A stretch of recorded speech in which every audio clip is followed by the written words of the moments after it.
Hello everybody, this is Paige from Mosaic Moments, and I want to welcome you to part 3 of our Designing Mosaics series.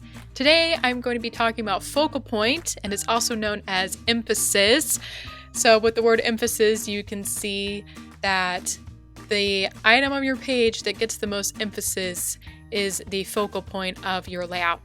Now the reason why the focal point is important is because it draws the most attention of your layout, and that is because it is the element on your page that tells the story. So you want to choose your focal point wisely because that's kind of pretty much just the main point of your page.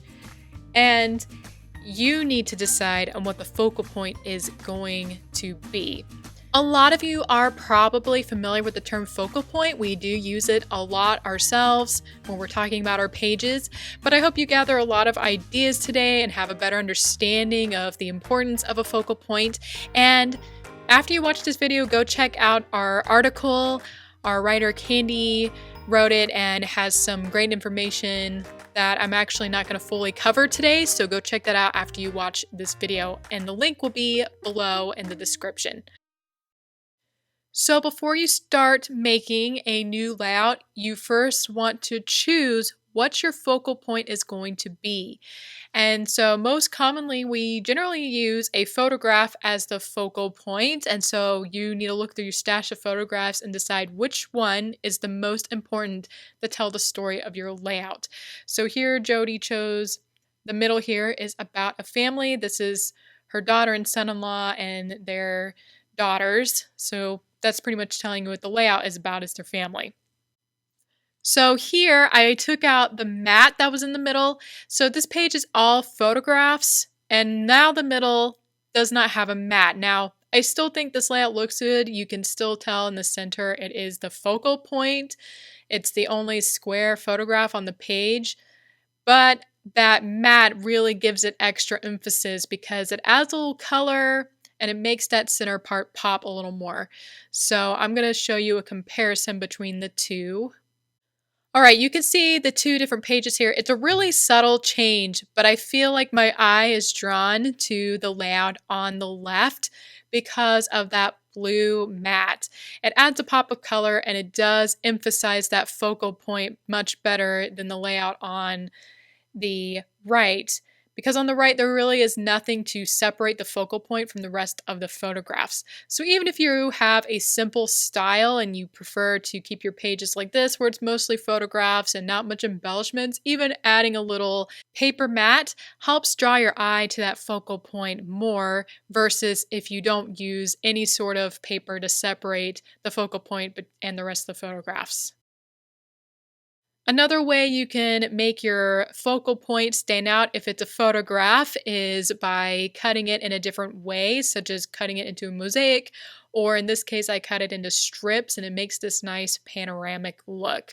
So you don't necessarily have to keep your main photograph whole, which I do that for the most part, but sometimes I do cut it up and it stands out because everything else will be a solid block, but this photograph is cut into little strips or mosaics, whichever way you go.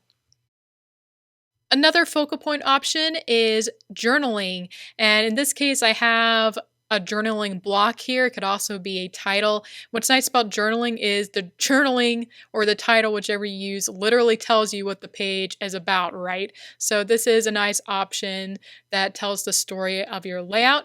And here I added an extra emphasis by putting a dark paper mat behind the journaling, and that helps it really stand out on this layout, especially since all the other colors are light and pastel. On occasion, sometimes our focal point is some kind of embellishment. Here, this is a very nice laser cut design. I don't often use embellishments for the focal point because they don't necessarily tell the story of your layout. Usually the embellishments are just to decorate your layout. But in this case, this embellishment has a title in it, so it sort of serves as the title of the layout, and it does tell the story in that this is a layout about a national park. So if you're going to use an embellishment as the focal point, make sure it helps tell the story and not just as a decoration. All right, so now I'm going to show you examples on how a focal point can be achieved on your layouts.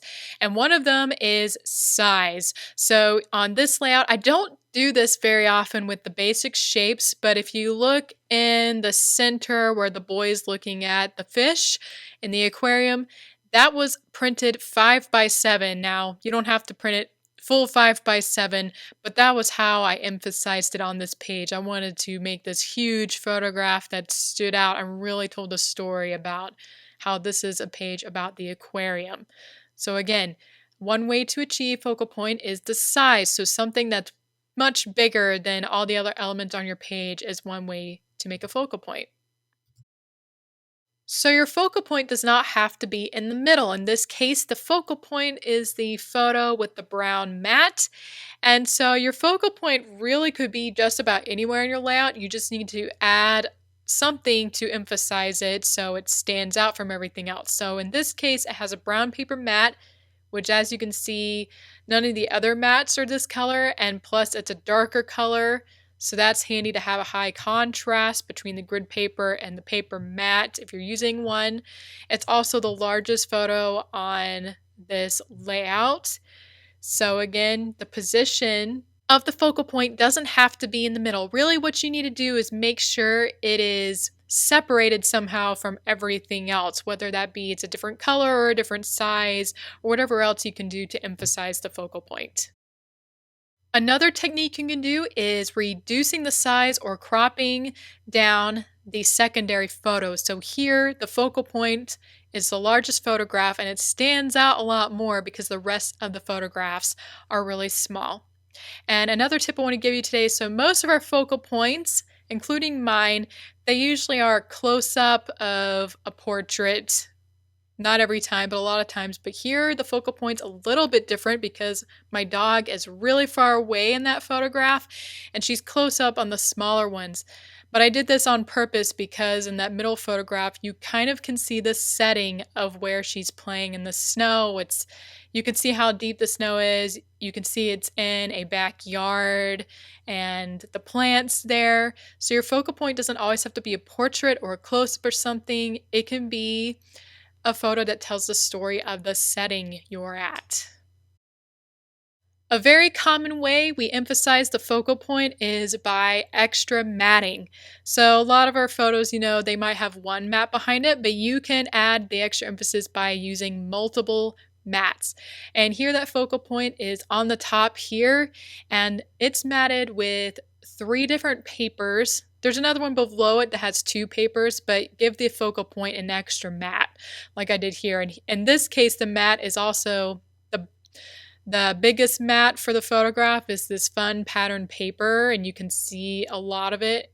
So have fun with playing around with multiple layers. That is a really common and very easy way to create your focal point. An easy way you can make the focal point is by making the focal point a different orientation than everything else. So as you can see, most of the elements on this page are square, and on the top right, the focal point, which is the largest photo, is going landscape or horizontally on the layout. So that helps it pop out a little more. I did also add a border die next to it to give it a little more emphasis because the background color didn't really stand out. So that's another way you can emphasize something. So yeah, even if you had a layout with all horizontal, you can make one photo vertical, or the other way around. Maybe you mostly have vertical and you make one photograph horizontal. So if you love to take macro shots that are really zoomed in close to something, this is a great focal point.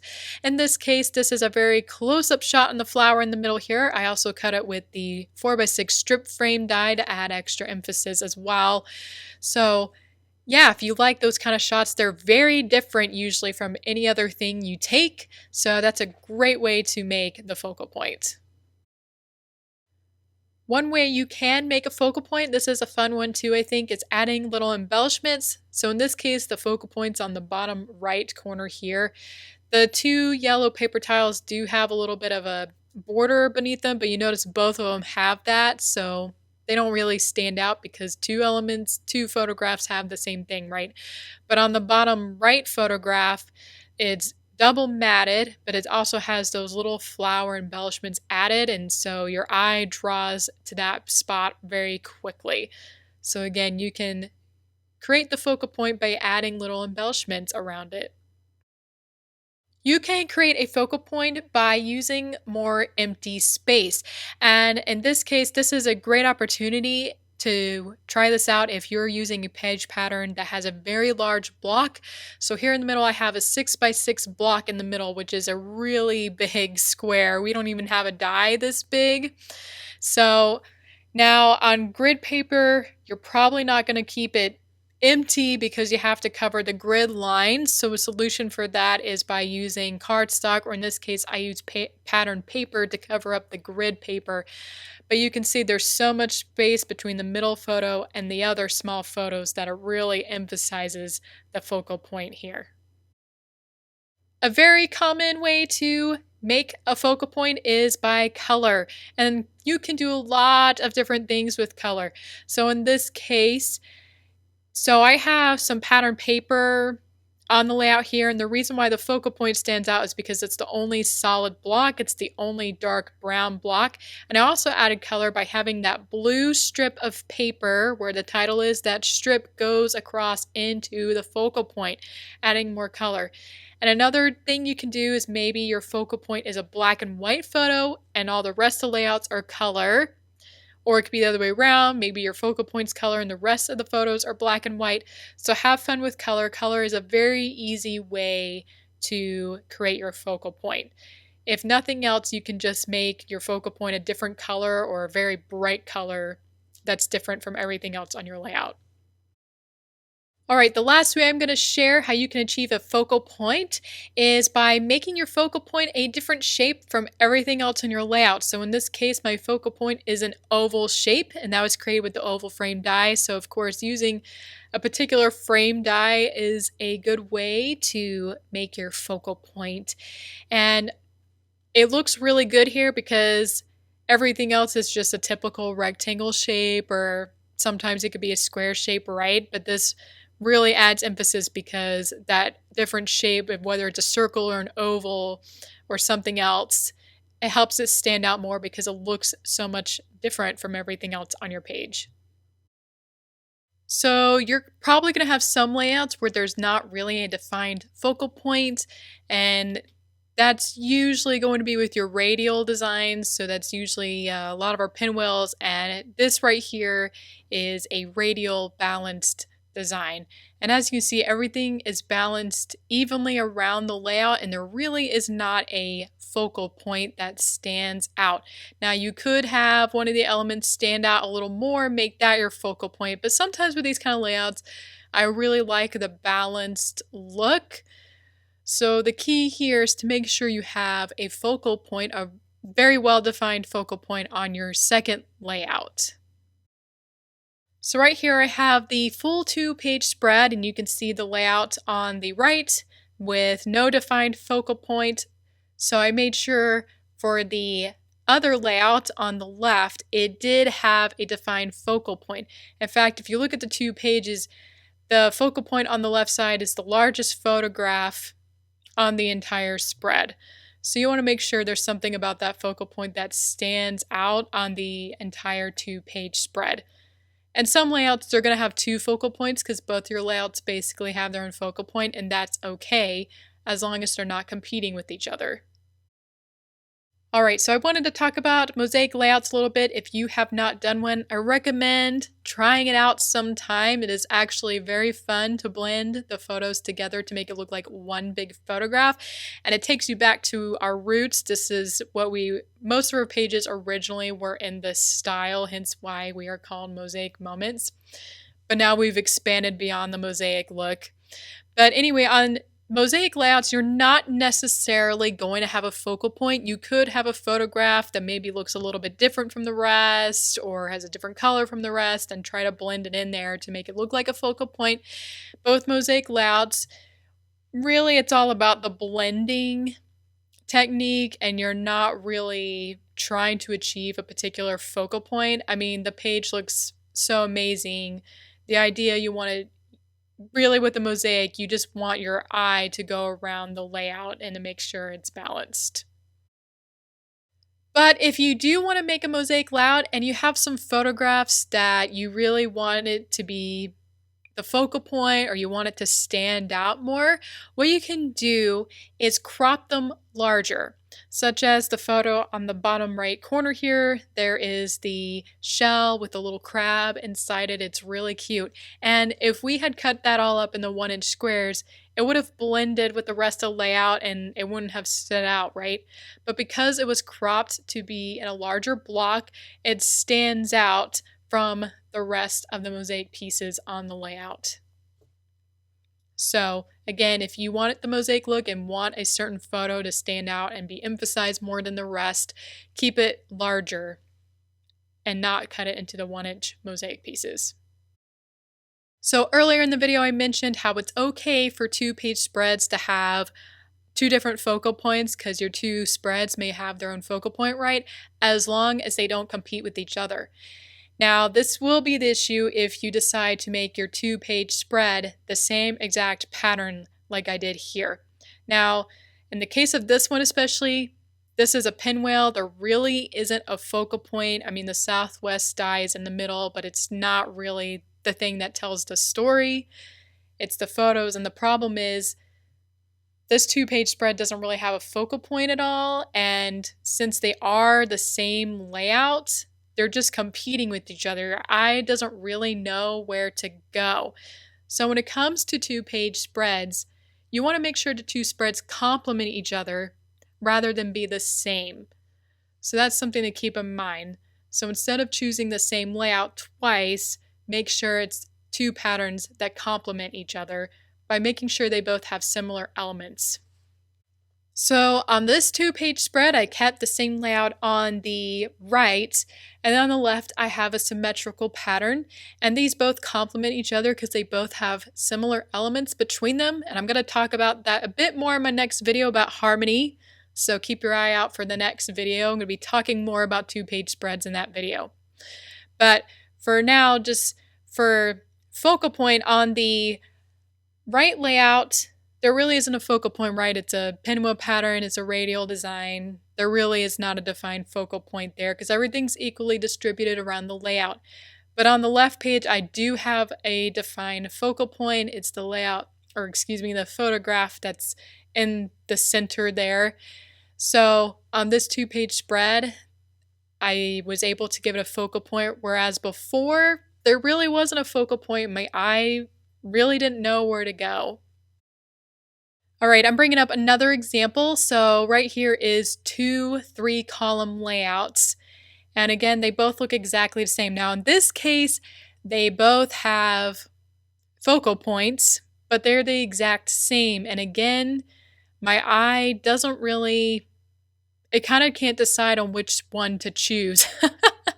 So, you know, 2 layouts that are exactly the same, like I said, they're competing with each other really.